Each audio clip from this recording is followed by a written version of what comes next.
Continuamos con un video más de este curso de programación en SAS para Listeners. Como ves, tengo un nuevo programa abierto dentro del cual vamos a trabajar en esta ocasión con la creación de variables. Para ello vamos a ir a nuestra carpeta en donde tenemos los archivos del curso, que en mi caso es esta Course Files.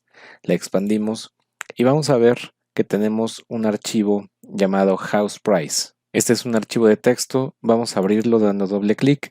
Vemos que tenemos tres columnas. La primera de ellas puede ser el tipo de casa, la segunda puede ser el precio de esta casa y la última columna corresponde al impuesto que se estaría pagando sobre el precio de esta casa. Así que vamos a importar estos datos a nuestro programa. Ya sabemos cómo importar datos a través de un archivo de texto. Esto lo aprendimos en prácticamente la primera clase de este curso. Veíamos que simplemente necesitamos nuestro paso data y a continuación necesitamos definir el nombre de nuestra tabla. En mi caso voy a llamarlo simplemente casas. Finalizamos con punto y coma. Sabemos también que a continuación viene la sentencia infile, dentro de la cual, entre comillas, vamos a colocar la ruta hacia el nombre del archivo que estaremos importando. En este caso es House Price. Vamos a dar clic derecho sobre este nombre de archivo, vamos a propiedades y extraemos la ruta completa hacia este archivo. Colocamos la ruta entre las comillas y ya tenemos de esta manera nuestra primera sentencia infile para definir el archivo. A continuación, como bien sabemos, debemos definir con la sentencia input cuáles van a ser los nombres de campos de nuestra tabla casas. Veíamos que necesitamos una columna llamada tipo. Esta columna va a ser de tipo carácter, por lo tanto agregamos el símbolo de dólar. La segunda columna es el precio de la casa. Agregamos este nombre a nuestra tabla. Y finalmente necesitamos una columna llamada impuesto. Lo voy a abreviar simplemente con la palabra IMP. Como estos dos datos, el precio y el impuesto son numéricos, no necesito agregar el símbolo de dólar ya que son datos numéricos. Finalizo con punto y coma. Y para terminar simplemente agregamos la sentencia run, la cual va a ejecutar nuestro fragmento de código.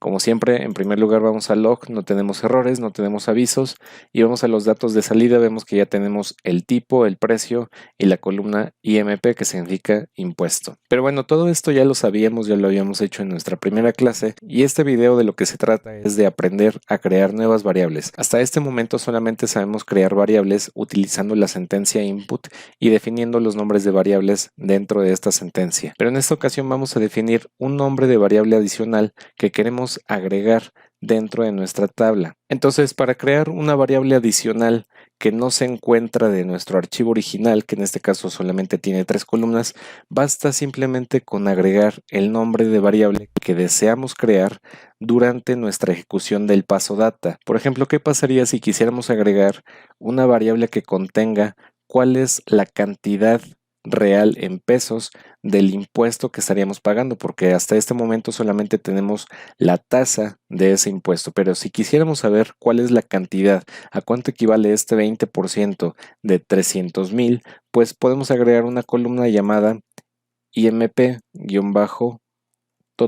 Y después de agregar el nombre de la columna, simplemente vamos a decir a qué va a equivaler esta variable o cuáles son los valores que va a almacenar esta variable. Esto lo hacemos con el símbolo igual o símbolo de asignación y vamos a decir que el total del impuesto va a ser lo que resulte de multiplicar precio por el valor del impuesto. Finalizamos con punto y coma, ejecutamos nuevamente nuestro código y vemos que se ha creado correctamente nuestra tabla que ya contiene ahora 4 columnas.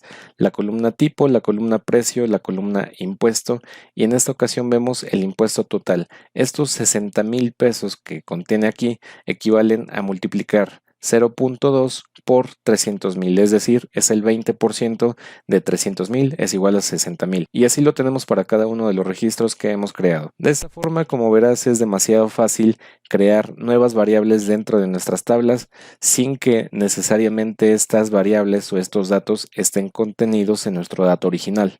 Sin embargo, también tenemos una segunda forma. Como veíamos en el video anterior, también podemos agregar directamente los valores. Voy a crear un nuevo dataset llamado casas-2, termino con punto y coma, pero en esta ocasión no lo voy a hacer mediante la sentencia infal. En esta ocasión lo voy a hacer mediante la sentencia que aprendimos la clase pasada, que es data lines.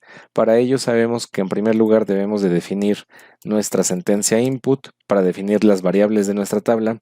Voy a definir exactamente las mismas variables que antes, precio e impuesto, y a continuación simplemente voy a agregar nuevamente el nombre de la variable que quiero crear adicional a las tres variables que tengo aquí arriba. Entonces decimos que impuesto total es igual al precio por la columna IMP, que es la tasa del impuesto. Y ahora sí voy a agregar mi sentencia data lines, termino con punto y coma, y todo lo que venga después de este punto y coma va a significar mis data lines. Para no complicarnos la vida, simplemente vamos a este archivo, copiamos los datos que tenemos aquí y los pegamos dentro de la sentencia data lines de esta manera, y como sabemos agregamos una línea adicional y finalizamos con punto y coma para cerrar nuestros data lines. Y al final simplemente concluimos con la sentencia run. Voy a seleccionar este fragmento de código para ejecutar solamente el data casas 2, doy clic derecho, ejecutar el código seleccionado. Como siempre vamos a ver primero el log, no tenemos errores, no tenemos avisos, y acá nos dice que se ha creado la tabla casas 2 que tiene 3 observaciones o registros y 4 variables.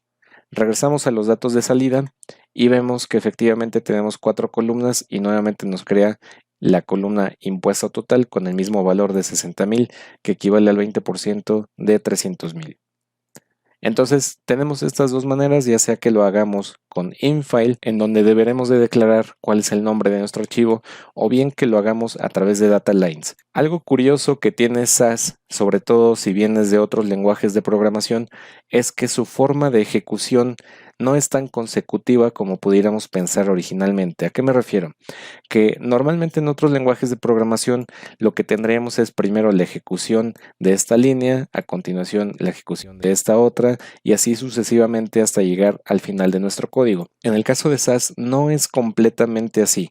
Como vemos, en primer lugar hemos declarado nuestras variables y a continuación hemos dicho que la variable IMP total va a ser igual al precio por el impuesto. Si en otro lenguaje de programación quisiéramos ejecutar una sentencia parecida a esta, pues la columna IMP total estaría vacía. ¿Por qué? Porque precio e impuesto hasta este momento son columnas que no contienen datos, solamente las hemos creado a través de la sentencia input, pero realmente no contienen ningún dato. Y después, a través de los data lines, definimos pero únicamente 3 columnas, la columna que hemos declarado en la sentencia input. Entonces, como vemos, es un poco extraña la forma en que SAS ejecuta los códigos. No voy a hablar mucho sobre este tema, sobre la lógica que tiene SAS para ejecutar el código. Simplemente es eso, mencionar y estar conscientes de que la lógica de la ejecución puede ser distinta a otros lenguajes de programación. Tenemos una segunda manera de crear variables dentro de nuestros datasets. En esta ocasión lo hemos hecho de la forma directa, que es simplemente declarar la variable y asignarle un valor. En el video siguiente vamos a hablar de esta segunda forma. Hasta entonces, happy coding.